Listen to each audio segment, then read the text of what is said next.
Bulletin का बाकायदा आगाज करते हुए सबसे पहले आपको बताएं कि सिंध में ई प्रोक्योरमेंट सिस्टम की मुअत्तली का सिलसिला बरकरार। शफाफियत पर सवाल उठ गए।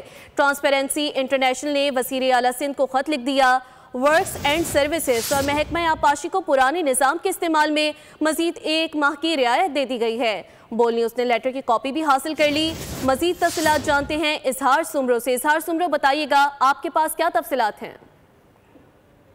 देखें, सिंध में ई प्रोक्योरमेंट सिस्टम की मुअत्तली का सिलसिला ताहाल बरकरार है, जिसके नतीजे में शफाफियत पर सवाल उठ रहे हैं।